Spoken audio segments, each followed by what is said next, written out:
Welcome y'all to another one guided tour. We're going to look at puzzle 4 or 3. That 9x9 release this very evening. We're going to load it up and we're going to get started. If you don't want to hear my long-winded explanations, please go watch the Mad Dash where I don't talk at all and leave people mystified in under a minute.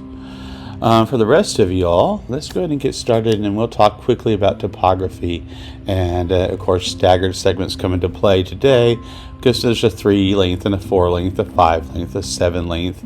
Over here's a 2 length in some situations, and there's a 5 length in some. So you got everything going on here.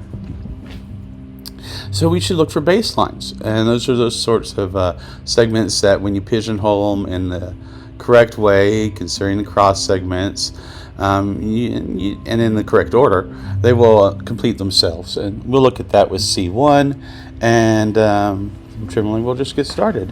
One thing about 1-up, let's just get started, and we'll talk about that other thing in a minute.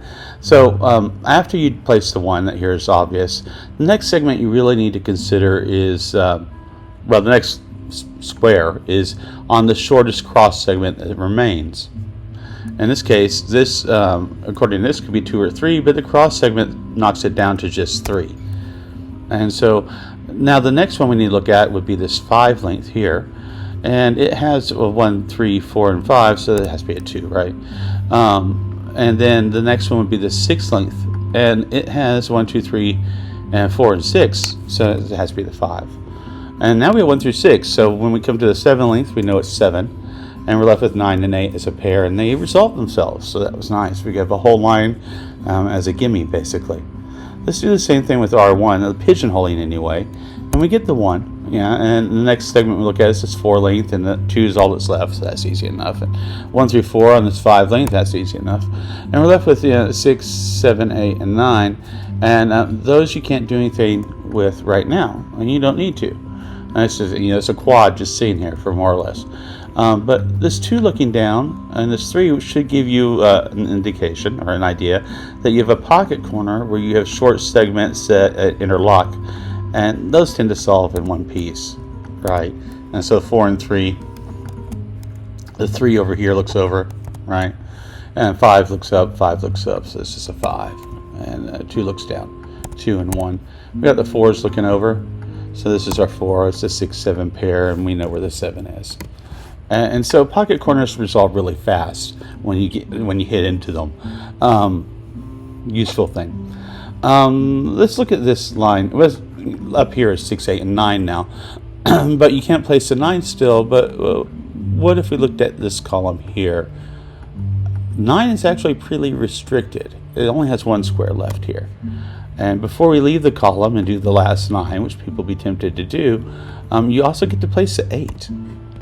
And you should also check and make sure you can't do the 1, 2, 5, 6. You can't, but you should look. That leaves us with that 1, 9. That's there. And it has to have an 8. And there's only 1 spot for that.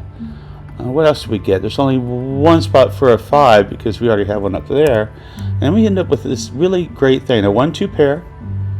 And then a 3, 4 pair. Right? And 1, 2, 1, 2. 3, 4, and 3, 4 by force, right? And that'll be interesting. And it's interesting now because, these are 1 and 2, but this is also 1 or 2. So 1, 2, and 1, 2 makes this 3, 4, and 3, 4. We already know that this is a 3, 4, so we have a 3, 4 pair here, which makes this a 2, 6 pair. Something to remember for later. If you're a note taker, noting the 2, 6 pair is probably the most interesting thing you can do, and you probably don't need to notate anything else. Because when you go to pigeonhole the line, you should calculate it and you'll see it. Alright, so we know those things. Let's do this next line. This is 1 or 2, this is 1, 2, or 3, and this is 1 or 3. And that leaves us this great little 5, 6, 7. But 5 and 5 are taken, so 5 has to go there. Can't fit a 7 there, so that's a 6. Remember that we can only do 6 or 2, so that has to be a 2. We get that as well.